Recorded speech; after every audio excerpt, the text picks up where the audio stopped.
Français parlent aux Français.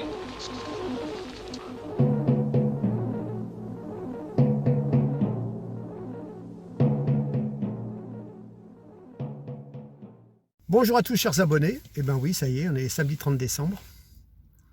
Petit résumé des vidéos de la semaine.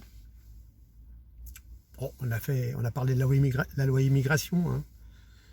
Une levée de bouclier de la part de la gauche, mais c'est une loi qui avancera pas grand chose, hein, qui va jouer sur quelques mois, mais c'est infime. Donc c'est vraiment faire du tapage sur des choses qui sont insignifiantes. Enfin, bref. Noël, force de l'ordre, obligé de mobiliser la police pour surveiller qu'il n'y ait pas d'attentat. On est tombé bien bas quand même, hein. Noël, voilà. Bref. Ah oui, record d'exportation pour EDF à travers l'Europe. On a fait je ne sais pas combien de milliers de mégawatts. C'était le record absolu. Mais le record absolu, c'est la hausse de nos tarifs, plus 10% encore au 1er février. Là, je ne comprends pas. Parce que maintenant, nos centrales nucléaires, bien entendu, tournent à plein régime. Donc ça devrait être mieux. Mais bon, toujours à cause de ce tarif européen à la noix qui nous pénalise et qui pénalise tous les citoyens qui voient leur note d'énergie doubler en l'espace d'un an, 2 ans. Bref. Ah oui, chez Air France, chez Audi, joyeux Noël est interdit. Alors je vous prouve que pour une compagnie arabo-musulmane de Dubaï, ils communiquent sur le Merry Christmas, sur le joyeux Noël. Mais chez Air France, ça fait 5-6 ans déjà que, ah oui, vous comprenez, c'est par rapport à la religion, pour pas froisser les clients, gna gna gna gna. Enfin, des faux culs et des soumis. Bon, bref. Audi aussi, pareil. Hein, bref. Voilà. 2 vétérans de l'Europe, Schäuble et Jacques Delors, sont morts.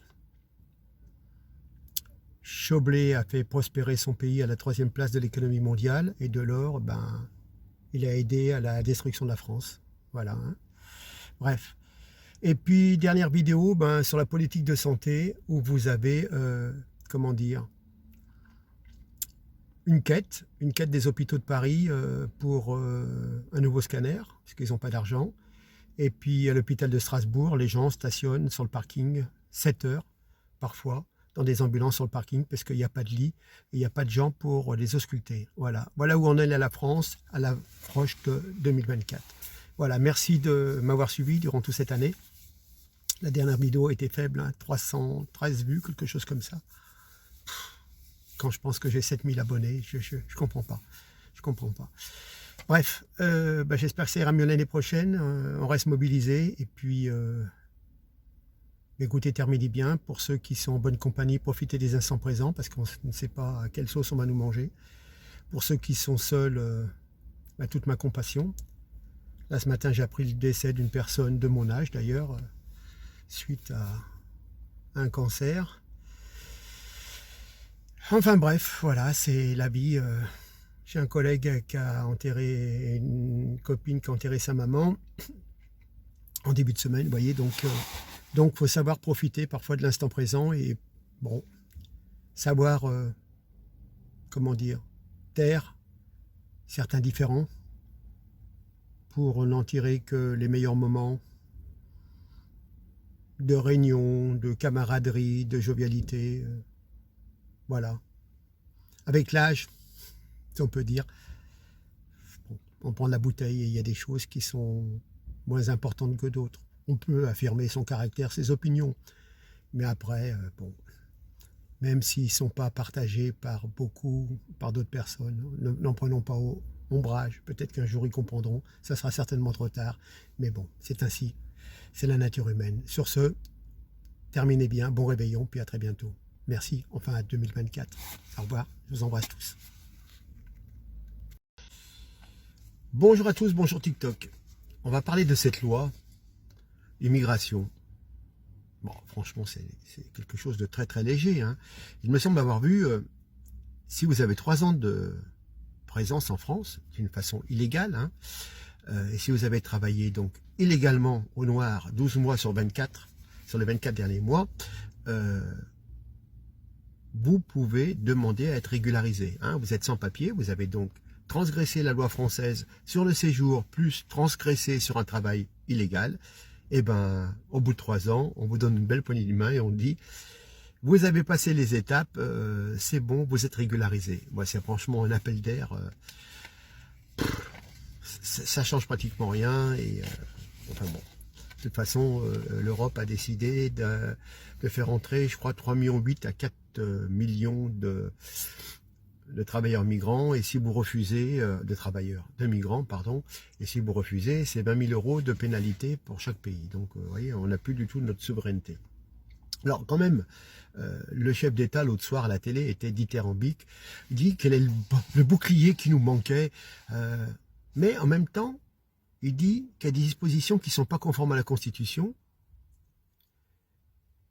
et même un de ses amis a dit manifestement, clairement contraire à la Constitution. Ben voyons, donc la Constitution est un bouclier protecteur des droits et des libertés, et cette loi, on dit c'est un bouclier qui nous manquait, et en même temps, on présume que cette loi est inconstitutionnelle, au point qu'on se charge de la présenter au Conseil constitutionnel pour éventuellement sabrer et enlever tout ce qui est un petit peu délicat. Voilà. Hein. Et puis alors, il vous dit, oui, c'est une défaite pour le RN, alors que le RN a voté en la faveur, à l'unanimité de ses députés. Voilà. Hein.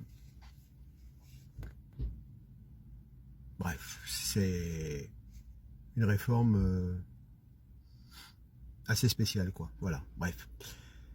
Bon, bah écoutez, on verra ce que ça donne, mais tout ce que je sais, c'est qu'ils vont tout faire en même temps pour éliminer tout ce qui les gêne dans cette loi. Le Conseil constitutionnel, avec Fabius, va se charger d'élaguer un petit peu. Donc, c'est tout et en même temps. Hein. Mais par contre, ça ne va rien changer, si vous voulez, sur le respect de nos frontières, le droit de l'immigration illégale, la lutte contre les filières esclavagistes en Méditerranée, la maîtrise de l'asile, tout simplement. Hein. Rien. Voilà. Avec quelques dispositions pour les étrangers en situation régulière. Pour faire venir la famille, on rajoute, je crois, 6 mois ou 1 an. Mais qu'est-ce que ça change? Vous attendez 3 ans pour faire venir votre famille. Après, ça sera 3 ans et demi. Vous voyez, dans ces eaux-là, c'est pratiquement rien, quoi. Hormis suppression, quelques allocations, et encore. Mais le gros problème, c'est, vous voyez, par exemple, tous les étudiants étrangers qui viennent, ils bénéficient d'aide, mais on les voit 15 jours en université, et ensuite ils viennent plus. Et puis ils passent à travers les mailles du filet, puis au bout de 3 ans, ils demandent à être régularisés, vous voyez. Mais par contre, entre-temps, ils ont touché des aides et tout, en tant qu'étudiants, même s'ils n'allaient pas au cours. Vous voyez, il n'y a rien qui est fait pour contrôler, enfin des choses comme ça. Et je vous laisse avec un bon point de vue de journaliste sur Europe. Là, vous allez voir. Donc, ça sera un petit peu plus étoffé que ce que je peux vous dire, mais voilà, c'est ça, quoi. Je veux dire. Et quand on voit des partis de gauche qui protestent contre cette méchante loi, mais c'est encore la loi la plus gentille de tous les pays du monde. Allez voir aux États-Unis, si en étant illégal, on va vous donner des prestations sociales, de l'aide médicale d'État, etc., etc. Enfin bon, on marche sur la tête comme d'habitude. Bref, allez, on écoute Pro et de Regnel, et puis je vous dis à très bientôt. Au revoir. Sur les mensonges, les mensonges à répétition de l'exécutif. Par exemple, Madame Borne disait... Mais tout est mensonge, tout est faux en fait dans ce qu'on nous raconte, dans ce qui est présenté depuis quelques jours sur ce texte immigration et sur les conséquences. Je vais vous donner quelques exemples. Initialement, donc, ce texte doit être porté par le gouvernement. Finalement, la plus grande crainte du gouvernement, c'est que c'est sa propre majorité qui vote contre. On est chez les fous. Démission d'Aurélien Rousseau, vous l'avez évoqué tout à l'heure. Ce matin, et je serais intéressé qu'on puisse retrouver le son d'Elisabeth Borne qui était sur France Inter ce matin, qui a démenti la remise de la démission d'Aurélien Rousseau, donc qui est ministre de la Santé. Elle dit, mot pour mot, Aurélien Rousseau n'a pas remis sa démission à Emmanuel Macron. C'est un non-sujet. Sauf que Aurélien Rousseau a remis sa démission à elle-même, Elisabeth Borne, et l'a remise à Alexis Collère, le secrétaire général de l'Élysée. Donc factuellement, elle a raison, il l'a pas remise à Emmanuel Macron directement. D'ailleurs, il a raison, puisque c'est pas au président de la République de recevoir une décision, c'est au chef du gouvernement. Mais donc, Aujourd'hui, Aurélien Rousseau n'est pas au Conseil des ministres. Il confirme au Monde qu'il a présenté sa démission. Et il y a même des rumeurs, enfin nous on nous dit que les conseillers d'Aurélien Rousseau sont en train de préparer leur carton. Donc Elisabeth Borne nous dit que ce n'est pas un sujet, c'est un sujet. Aurélien Rousseau veut quitter le gouvernement parce qu'il n'est pas du tout en phase avec le texte qui a été décidé.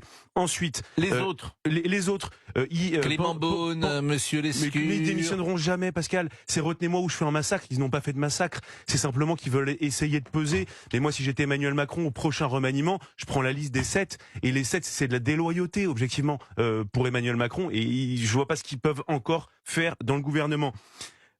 On parlait de rétablir, et c'était ce qui a été inscrit, ce qui a été voté dans le texte, mettre en place une caution pour les étudiants étrangers pour être sûr qu'ils se tiennent bien et qu'on puisse avoir une garantie sur leurs réelles intentions pour venir sur le territoire français.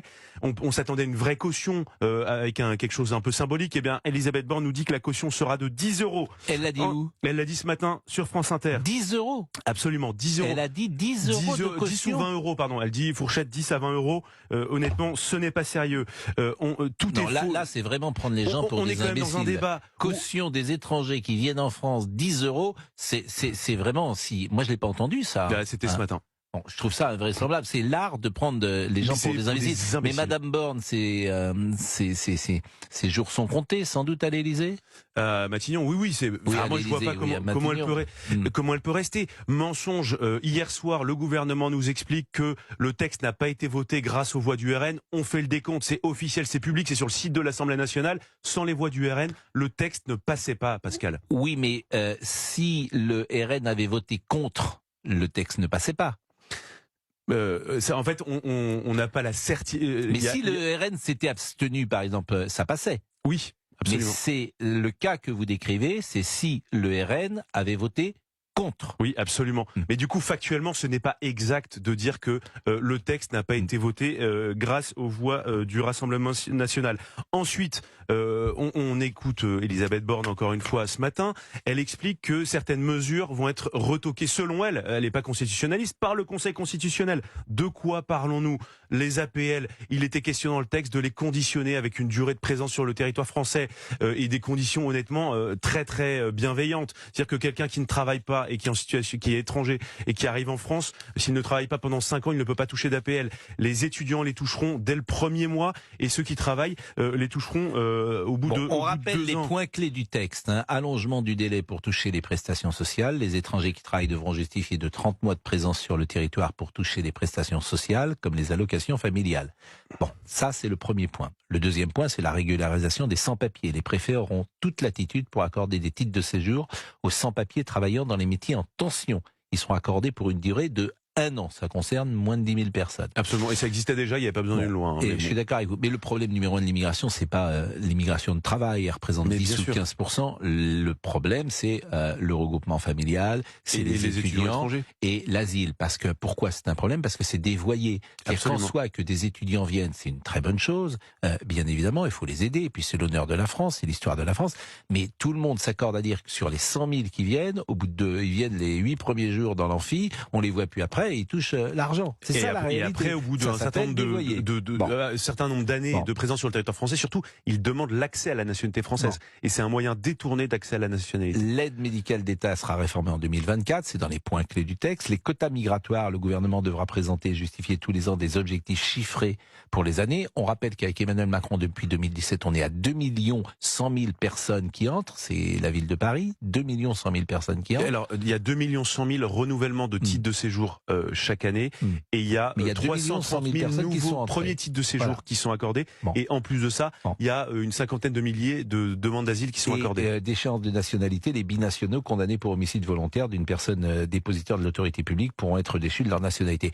J'ai envie de dire que ce qui est fou, c'est le décalage entre ces mesures qui ne me paraissent pas changer la face du monde et puis la réalité médiatique, disons-le, mais aussi réalité politique, réalité universitaire, artistique, de cette petite coterie de gens qui vivent entre eux, bien au chaud, depuis toujours, et qui font la morale. Bien sûr. Et qui font la morale en expliquant que tout le monde est d'extrême droite. Le pire dans cette histoire, Pascal, c'est qu'en fait, les mesures, entre guillemets, les plus fortes de ce texte, en fait, le gouvernement veut que le Conseil constitutionnel les censure. Les APL, les quotas pluriannuels que vous avez évoqués. Alors ça, c'est intéressant parce que... Le délit de séjour irrégulier, très important, Pascal. Le délit, le rétablissement du délit de séjour irrégulier. Avant le quinquennat de François Hollande, le délit de séjour irrégulier était dans la loi. Il n'y avait pas de problème de constitutionnalité. On est d'accord, puisqu'il était dans la loi. Le Conseil constitutionnel n'avait pas retoqué cette mesure. François Hollande le retire. Là, il est réintroduit et le gouvernement demande au Conseil constitutionnel implicitement de déclarer cette mesure inconstitutionnelle. Et non, mais honnêtement, je m'étonne de proposer une loi, de voter une loi et de savoir qu'elle est déjà inconstitutionnelle. Je trouve que ce n'est pas sérieux. Mais bien sûr, Pascal, il y a un énorme problème par rapport à ça. C'est-à-dire que on est dans une situation aussi dans laquelle le gouvernement volontairement feint de tendre la main sur un certain nombre de mesures pour les oppositions et ensuite va signaler au Conseil constitutionnel, attention, regardez de près cette mesure, il faut la retoquer. Des choses inconstitutionnelles, c'est le problème des Républicains. Pourquoi proposer Pascal, des lois inconstitutionnelles? Il y a deux sujets. Le premier, c'est que le gouvernement accepte ces mesures-là parce qu'ils veulent que le texte soit adopté avec les voix des Républicains et d'autres. Le deuxième sujet, c'est que depuis 20 ans, le Conseil constitutionnel n'a jamais autant été saisi de textes. Avant, le Conseil constitutionnel se réunissait une fois par semaine. Aujourd'hui, c'est quasiment une activité, l'impression d'être dans une start-up. Non mais c'est-à-dire qu'ils travaillent énormément. Et Pascal, moi je pose la question, où est le pouvoir? Où est la prise de décision? Quand vous êtes dans les médias privés, c'est l'Arcom. Quand vous êtes dans la police et la gendarmerie, c'est la CNIL qui décide. Quand vous êtes parlementaire, les lois qui sont votées, c'est le Conseil constitutionnel qui décide, oui ou non, est-ce que la loi peut être adoptée? Est-ce que ça pose pas un problème de prise de décision? Il est 11h14. Bonjour à tous, bonjour TikTok. Darmanin, le tweet de Darmanin. Sur mon instruction, les policiers et gendarmes seront mobilisés de façon visible devant les lieux de culte pour protéger les fidèles chrétiens qui se rassembleront pour les fêtes de Noël. Donc c'était daté, c'était le soir et le lendemain matin. Attendez.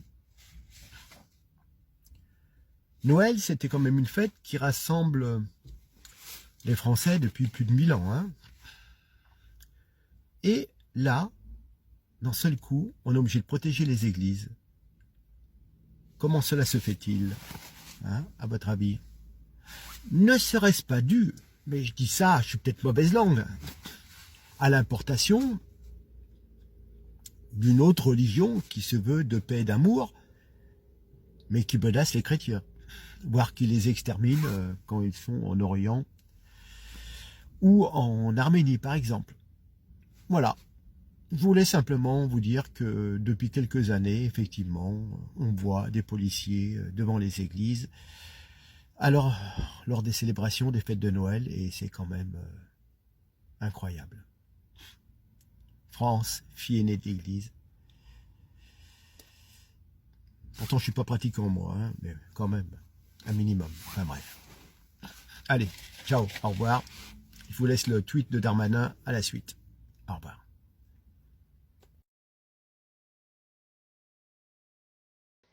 Bonjour à tous, bonjour TikTok. Je me suis aperçu d'une chose qui remonte à une dizaine de jours. Certaines entreprises interdisent à leurs employés de souhaiter Joyeux Noël à leurs clients. On s'aperçoit que c'est dans le monde de l'entreprise que ce wokisme tente d'effacer notre identité. Et vous allez voir, surtout ne ratez pas la fin, vous allez être plié et vous allez comprendre le ridicule de la situation. Donc la semaine dernière, à quelques jours de Noël, on apprenait que pour les salariés de grandes firmes en France, telles que Audi et Air France, il est interdit de souhaiter ce joyeux Noël aux clients, par respect de la laïcité, pour ne pas blesser notre conviction. Hein. Il est préférable de troquer joyeux Noël contre une formule neutre, joyeuse fête. Chez Air France, il est aussi interdit d'arborer n'importe quel accessoire de fête pouvant faire référence de près ou de loin à la fête de Noël, dont on ne prononce plus le nom. Hein. Plus de bonnet, plus d'écharpes rouges, plus de pulls ridicules, etc. Terminé. Hein. Donc, le pôle client Orly de la compagnie Air France déclare « Comme la marque Air France ne doit pas être associée à des fêtes religieuses, nous ne faisons pas référence à Noël. » Mais Noël, c'est aussi une fête laïque. Hein. Le Papa Noël, c'est laïque, hein, c'est commercial. Enfin, bon. Déjà, en 2021, Noël était menacé au niveau européen. Le guide pratique de la façon de communiquer de manière inclusive avec la jeunesse internationale présenté à la Commission européenne par Erasmus Student Network avec la bénédiction d'Elena Dali, commissaire chargée de l'égalité, proposait déjà de remplacer le traditionnel Joyeux Noël par l'insipide des passe-partout, Joyeuses fêtes. Voilà, c'était déjà un souci d'inclusivité. Hein. Donc ça nous déconstruit de plus en plus. La dernière fois que Audi France a souhaité un joyeux Noël à ses clients, c'était en 2019 sur la chaîne YouTube. Les vœux ont été souhaités en anglais. C'était Merry Christmas, mais avec, rappelez-vous qu'il y a un véhicule qui s'appelle Audi TT. Donc à Christmas, ils avaient mis les 2 T majuscules pour faire référence à donc ce modèle emblématique qui s'appelle l'Audi TT. Et puis 2020, Audi vous souhaite de joyeuses fêtes. Ça n'est fini de Noël. Hein. Et Air France, par contre, a baissé les armes beaucoup plus tôt, 2013, je crois, sur leur compte Twitter. Oh, il y avait encore parfois quelques petits messages concernant les jeunes, joyeux Noël au Kid Solo Air France en 2016, voilà. Alors, et vous allez voir, et là vous allez vous dire, mais écoutez-moi bien, encore 30 secondes. Alors qu'on dit en 2022, voire 2023, joyeuses fêtes à ses usagers, la compagnie Emirates, compagnie arabe, musulmane, les Émirats Arabes Unis, Dubaï, d'accord. Eh bien, ils avaient sorti une vidéo, et je vais vous la montrer, avec un visuel choc mettant en scène la tradition du Père Noël, du traîneau du Père Noël avec les reines. Alors, c'est très bizarre parce que Air France a quand même a bel et bien célébré Halloween. Ça ne les dérange pas. Hein. Les sorcières et tout, il n'y a pas de problème. Mais Noël, non. Donc, voilà. Donc, en mai 2022, Air France a réaffirmé son engagement pour l'inclusion et le respect de la diversité. Et aussi en mai 2023, Audi a annoncé à son tour son engagement en faveur de la diversité et de l'inclusion. Voilà. Hein. Donc, passé un moment, je crois qu'il y avait même un drapeau des fiertés pour Air France. Et Audi a mis en scène dans une publicité une femme voilée agitant un drapeau LGBT. Voilà. Hein. Et puis, pour achever le tableau, Audi a rejoint la Chambre de commerce européenne LGBTQIA+. Parce que vous savez, maintenant, il y a des tas de variantes. Hein. Voilà. Donc, c'est cohérent, c'est des constructions en cours qui évolue avec même certaine efficacité. Joyeux Noël. Eh ben, ouais, Joyeux Noël disparaît. On l'a vu, par exemple, dans certaines municipalités, notamment écolo, comme à Nantes, où on a carrément supprimé bonne fête d'hiver, ou enfin des conneries comme ça, quoi. Voilà. Allez dire aux gamins qui reçoivent des jouets, c'est la fête d'hiver, ou c'est le père d'hiver qui t'emmène les jouets. Enfin, des conneries. Maintenant, on va terminer avec 20 secondes de cette vidéo. Donc, on voit l'avion avec un super montage vidéo, avec les reines qui tirent l'avion, et tout s'envole dans le ciel, et en plus cet avion a un bonnet de Père Noël. Donc, voilà, franchement, mais ils n'ont pas peur. C'est des musulmans, mais ils n'ont pas peur de parler de Noël, etc. Ils font du fric, ils font du commerce. Si leur client fête Noël, eh ben, ils balancent Joyeux Noël, c'est pas un problème. C'est ça le problème français. Vous voyez ce que je veux dire? Voilà. Et regardez cette vidéo, puis partagez, parce que franchement, on termine par quelque chose qui vaut vraiment le coup. Je crois que c'était, oui, je vous ai dit 2019, je crois. Voilà. Allez, on regarde. Erreur, Fly Emirates, la vidéo, c'est 2022. Vous voyez, donc c'est très très récent. Regardez. Regardez. Les reines qui tirent l'avion. Et tout s'envole, coiffé du bonnet du Père Noël. Voilà.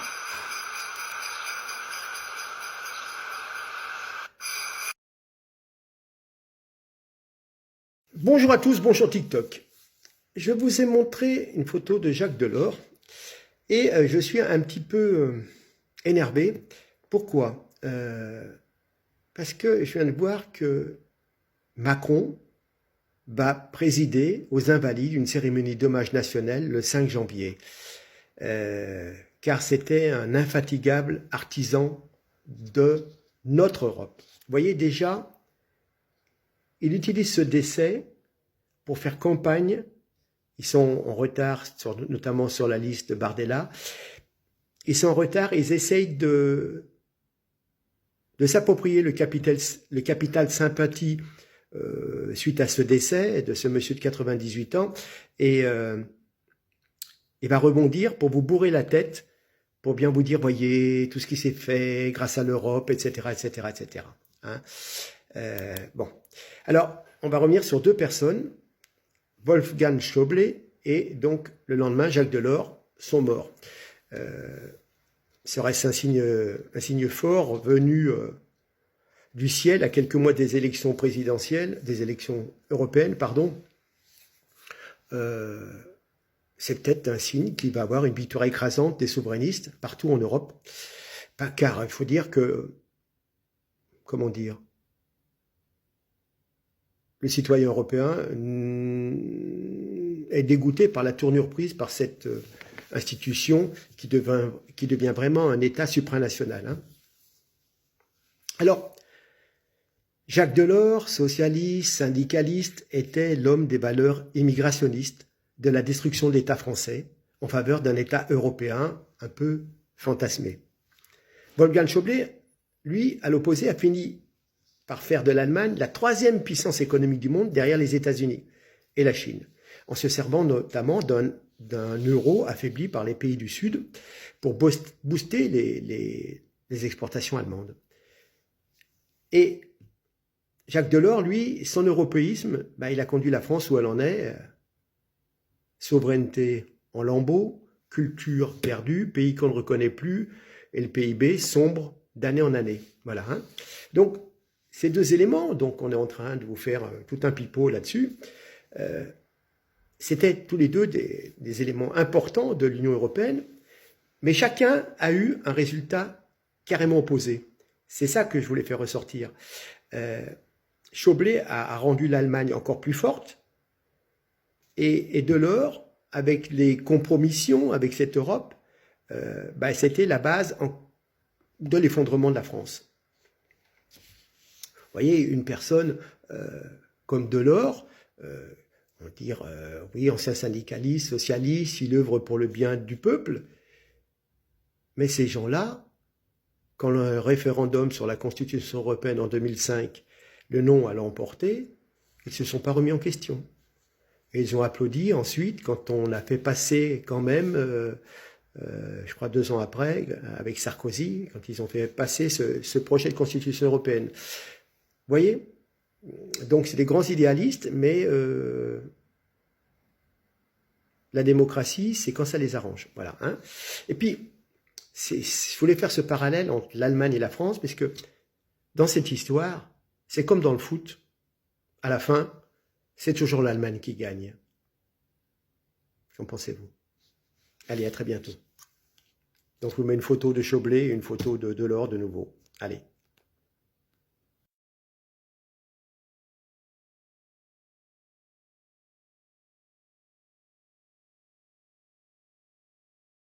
Bonjour TikTok. Bon, gouvernement, la politique a été faite en France, dans le domaine de la santé. C'est une hérésie, une folie, fermeture des lits pour supprimer des coûts. Je vais vous montrer 2 choses très très importantes, si vous prenez le temps de me suivre. L'hôpital Georges Pompidou fait un appel aux dons pour acquérir un scanner dernier cri. Sur les réseaux sociaux, sur Twitter, je vais vous montrer. L'annonce a fait réagir certains internautes qui ont dénoncé la démarche de l'établissement, mais c'est une annonce surprenante, mais il leur faut un scanner à comptage photonique, hein, et ils demandent des donations de la part des gens qui lisent ce message. C'est un équipement très performant qui permettrait de réduire de moitié la dose d'irradiation par rapport à un scanner standard, et ça permettrait un meilleur suivi des cancers et détection plus précoce des récidives. Voilà, c'est ce qui est écrit donc l'hôpital. En cette fin d'année, nous faisons appel à votre générosité pour nous aider à finaliser l'acquisition du premier scanner, et blablabla, et blablabla. Je vous montre la photo et je reviens vers vous pour un autre scandale.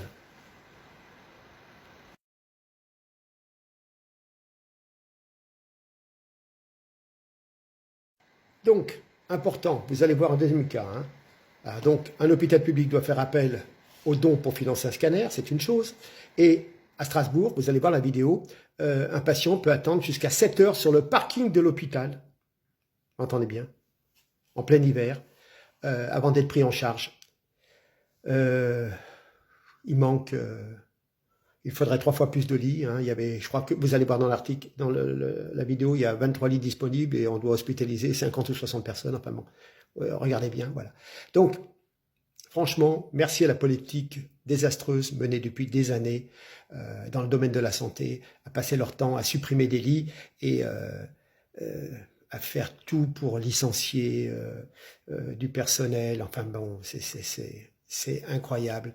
Et franchement, la France, je dis bien la France, est devenue un petit pays dirigé par de petites gens, des médiocres, qui n'ont pas le sens de l'État, simplement, qui ne pensent qu'à leur petit profit personnel. Mais quand on se présente à des élections, c'est pour améliorer le sort de ses concitoyens, les protéger. Et malheureusement, on n'a affaire qu'à des arrivistes et des affairistes. Voilà. Regardez le reportage, 1 minute et demie. Et à très bientôt. Partagez s'il vous plaît. Au revoir. Merci. Sur le parking des urgences de Strasbourg, cette unité sanitaire mobile voit les patients affluer. Ils attendent ici leur prise en charge pour permettre aux véhicules de secours de repartir. On a des ambulances qui attendent plusieurs heures, jusqu'à 7 heures, sur le parking avant que la victime ne soit admise dans le service des urgences. L'objectif là, c'est de libérer ces ambulances et de leur permettre d'accomplir leur mission de secours d'urgence. 130 personnes ont déjà été accueillies depuis vendredi dernier. Le dispositif est mis en place pour la première fois, alors que les urgences de Strasbourg font face à un afflux exceptionnel. C'est la période hivernale avec les pathologies hivernales, le Covid, la grippe, la bronchiolite, bon là c'est plus pour la pédiatrie, et une population vieillissante qui a un besoin en soins important et un besoin en hospitalisation important. Hier, 220 passages aux urgences ont été recensés. Parmi eux, 89 patients nécessitent une hospitalisation pour seulement 23 lits disponibles. Un déficit qui ne peut pas être comblé par l'unité sanitaire mobile, selon ce syndicaliste. Et cette unité, ce ne sera pas forcément la bonne solution. Parce que cette unité, à la base, est prévue pour être déployée avec des médecins, puisque c'est une unité médicale. Or, il n'y a pas de médecins. Nous, ce que nous demandons, c'est des lits. Il nous faut des lits. Pendant les fêtes, le CHU de Strasbourg maintient son plan blanc. L'unité sanitaire mobile, elle, devrait rester en place jusqu'au 2 janvier.